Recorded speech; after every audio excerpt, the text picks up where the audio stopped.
여러분 모두 합격 가자. 매일 10문제씩 가벼운 마음으로 따라오세요. 반드시 합격합니다. 좋아요 눌러주세요. 노년기에 바람직한 가족관계를 유지하는 방법으로 옳은 것은 1. 자녀에게 의존하는 생활을 한다. 2. 배우자와 애정 표현을 자제한다. 3. 형제자매와 경쟁적 관계를 유지한다. 4. 고부관계는 경직된 상태로 유지한다. 5. 손자, 손녀가 긍정적인 자아를 형성하도록 돕는다. 5번. 손자, 손녀가 긍정적인 자아를 형성하도록 돕는다. 어떻게 긍정적인 자아 형성을 돕죠? 사랑을 아낌없이 줘보세요. 자존감이 올라가면서 긍정적인 자아를 형성할 수가 있거든요. 자녀에게 의존하는 생활, 너무 서로 부담스럽죠? 독립적인 생활이 좋겠습니다. 배우자와 애정 표현, 안 했더라도 이제는 친밀감을 회복하기 위해서 노력해야 될 때예요. 왜? 자녀들이 결혼하거나 독립해서 나갔어요. 둥지가 비었죠? 빈 둥지 증후군. 부부 둘이 할 얘기가 없습니다. 취미를 공유하거나 어떤 대화를 하거나 같이 요리를 해서 먹거나 뭐 산책을 가거나 둘이 할 수 있는 것들을 더 많이 만드셔야 돼요. 안 그러면 어떻게 되죠? 황혼이혼밖에 남는 게 없어요. 또 3번 형제 자매와의 경쟁적 관계. 어렸을 땐 그렇다 치더라도요. 나이 먹고 나면은 형제 자매만큼 나를 지지해주는 사람이 또 없습니다. 관계가 안 좋으면요. 뭐 의절하는 경우도 많죠. 고부관계는 경직된 상태가 아니라 유연한 상태로 노력을 해야겠어요. 이 가족관계에서 가장 국가고시에 많이 나오는 거 뭐죠? 수정 확대 가족이죠. 수정 확대 가족이 뭐예요? 이 표현을 조금씩 바꿔가면서 국가고시에 나오고 있어요. 노인 부모가 자녀와 근거리에 살면서 자녀의 보살핌을 받는다. 또는 인근의 아파트에 따로 살면서 도움을 받는다. 이게 바로 수정 확대 가족이에요. 성인 자녀가 노부모 근처에 살면서 보살피는 거, 집은 다르지만 계속 왔다 갔다 하면서 보살피는 거, 이것이 바로 수정 확대 가족입니다. 가족의 범위가 수정되고 확대되었다 이거죠. 직접 노인을 봉양하는 일은 점점 사라지고 있다. 노부부만 사는 경우가 많다. 이런 식으로 지문이 변경되죠. 자녀의 결혼으로 부부만 남게 되는 거, 둥지가 비었다. 이게 바로 빈 둥지 증후군이에요. 노년기에 신체적 특성으로 옳은 것은 다 나빠진다. 이런 걸 고르셔야 돼요. 신체적으로 다 나빠지죠. 1. 기초대사율이 증가한다. 2. 신체 회복력이 향상된다. 3. 일상생활 수행 능력이 향상된다. 4. 노화가 비가역적으로 진행된다. 5. 신체 기관의 잔존 능력이 향상된다. 4번 노화가 비가역적으로 진행된다. 비가역적. 인간의 노력으로 노화의 진행을 막을 수가 없다. 돌아갈 수가 없다. 이 얘기예요. 기초대사율 증가하면 좋죠. 살도 빠지죠. 하지만 감소한다. 신체 회복력 떨어진다. 면역력 떨어진다. 일상생활 수행 능력 떨어지죠.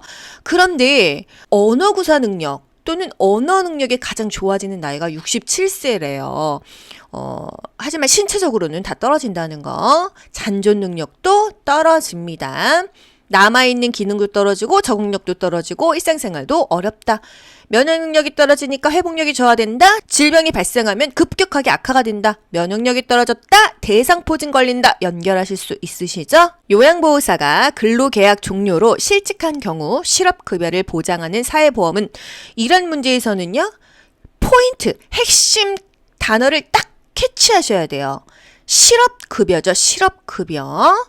실업급여 받으려면은 뭐에 가입이 되어 있어야 된다. 이거 상식적으로 많이들 아시죠? 1. 국민건강보험. 2. 국민연금보험. 3. 고용보험. 4. 산업재해보상보험. 5. 노인장기 요양보험. 3번 고용보험이에요. 어딘가에 고용되어 있었던 사람이 실직을 했을 때 실업급여를 받을 수가 있습니다. 국민건강보험은요. 국민의 보건을 향상시켜준다? 국민의 건강을 증진시켜준다? 이런 말이 나와야 돼요. 산업재해보상보험, 산재보험은요. 다쳤을 때 보상해주는 거예요. 노인장기 요양보험, 고령이나 노인성 질병 등의 사유로 일상생활이 안 되고 이런 노인들에게 기본적인 것들을 제공해 주는 것입니다. 장기 요양 서비스 이용 절차 중 괄호 안에 들어갈 내용은 장기 요양 서비스를 이용하려고 하는데 순서가 어떻게 되죠? 서비스 신청 접수 및 방문 상담, 서비스 제공 계획을 수립, 그 다음에 뭐가 나오고 서비스를 제공합니다. 그리고 모니터링 실시하고 서비스 종료 혹은 지속이 된다 이거죠. 장기 요양기간 서비스의 절차에 대해서 물어보는 문제예요. 정답은요. 서비스 이용 계약 체결이 들어가야 돼요. 일단 서비스를 신청하고요. 그것에 대한 계획을 먼저 수립한 다음에 계약을 해야겠죠. 예를 들어서 우리 엄마를 요양원에 보내려고 해요. 우리 엄마 어떤 서비스 받으실 수 있으시죠? 지금 거동도 안 되시고요. 말도 못 하시는데 뭐 체위 변경은 잘 될까요? 이런 계획을 세운 다음에 계약을 하겠죠. 그쵸?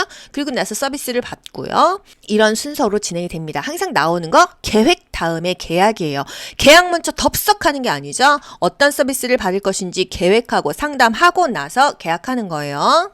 가족 요양 B가 포함된 장기 요양 급여의 종류는 BBB 기억하셔야 되거든요. 1. 시설급여, 2. 재가급여, 3. 간병급여, 4. 장애급여, 5. 특별현금급여. 5번 특별현금급여죠. 특별현금급여에는 BBB가 있다. 특별현금급여가 뭐예요? 특별히 현금을 서비스로 준다 이거죠. 재가급여와 시설급여를 받을 수 없을 때 특별현금급여를 준다고 했어요. BBB, 가족요양 B, 특례요양 B, 요양병원 간병 B 제공합니다. 이 중에서 가족요양 B만 아시면 돼요. 섬이나 벽지, 오지에 이런 기관이나 뭐 요양보호사도 없겠죠? 요양원도 없겠죠? 이런 기관이 현저하게 부족하다면 가족으로부터 방문 요양에 상당한 서비스를 받았을 때 돈을 나라에서 주는 게 가족 요양 B입니다. 우리가 흔히 알고 있는 가족 요양이요. 그거는 가족 요양 급여예요. 급여 서비스. B가 아닙니다. B는 돈을 준다 이거예요. 비용을 준다. 노인, 장기요양보험, 일반 급여 대상자가 재가급여를 이용할 때 본인 일부 부담금의 비율은 재가급여 시설급여 퍼센트 아시죠? 몇 퍼센트예요? 재가급여는 15%입니다. 이런 건 사실 볼 것도 없어요. 장기요양보험의 재원조달, 돈이 어디서 나와서 이렇게 국민한테 혜택 주죠? 일단 본인 부담금 재가급여 15% 냅니다. 시설급여 20% 내요. 예를 들어서 재가급여 데이케어 센터 가 만약에 총 금액이 100만 원이라고 말해볼게요. 왜냐하면 계산하기가 편하게. 재가급여 그럼 15만 원 내는 거예요. 데이케어 센터 가면은요. 그럼 시설급여 요양원 가면은요 20만 원 내는 거예요. 퍼센트가 재가급여 15%, 시설급여 20%죠. 그리고 국가지원 20%입니다. 그럼 나머지 60에서 65%는요. 국민건강보험공단에 우리가 장기요양보험료, 건강보험료, 건보료 내잖아요. 거기서 60에서 65%를 채워주는 것입니다. 여기서 국민 기초수급권자 돈 없는 사람이죠. 본인 부담금 없어요. 하지만 비급여 항목, 미용비, 이발비 이런 것도 있습니다. 하지만 뭐 간식비도 다 비급여로 추가해서 넣더라고요. 국민 기초수급권자는 본인 부담금이 없다. 하지만 비급여 항목은 본인이 전액 부담해야 된다 이거고요. 국민건강보험공단은 청구된 비용을 심사한 후에 지급한다. 장기요양보험료와 건강보험료는요, 돈을 한꺼번에 받아갑니다. 그것을 통합징수라고 하고요. 거기서 운영은 따로 한다? 그것을 별도 회계한다? 독립회계한다? 이런 표현이 국가고시에 나오고 있어요. 만약에 여러분이 무슨 소견서 발급받아야 된다 이랬을 때 그 발급 비용은요, 본인 부담금 20%입니다. 20%. 다음 중에서 요양보호사의 업무에 해당하는 서비스는 1. 흡인, 2. 관장, 3. 도뇨, 4. 욕창치료, 5. 외용약의 도포. 이거 뭐 물어보는 거죠? 의료행위를 하지 않죠? 의료행위를 하지 않는다? 이거 기억하시면 됩니다. 5번 외용약 도포. 그냥 겉으로 바르는 약이나 연고 같은 거, 빨간 약, 포비돈, 또 연고 바르는 거 이런 건 가능하다는 얘기예요. 흡인, 관장, 도뇨, 욕창치료 다 의료행위이기 때문에 요양보호사가 하지 않는다는 거예요. 다음 내용에 해당되는 시설 대상자의 권리는 거동이 불편한 대상자가 시설장에게 화장실에 비상벨을 설치해달라고 요구하였다. 1. 신체 구속을 받지 않을 권리. 2. 충분한 정보를 제공받을 권리. 3. 사생활과 비밀보장에 관한 권리. 4. 스스로 입소를 결정하고 계약할 권리. 5. 안락하고 안전한 생활환경을 제공받을 권리. 정답은요? 5번입니다.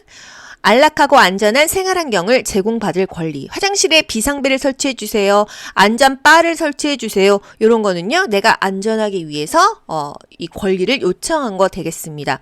만약에 외출이나 병원 진료가 있어요. 그래서 그 식사 시간이 지나서 시설에 오면은요, 맨날 찬밥 먹어야 돼.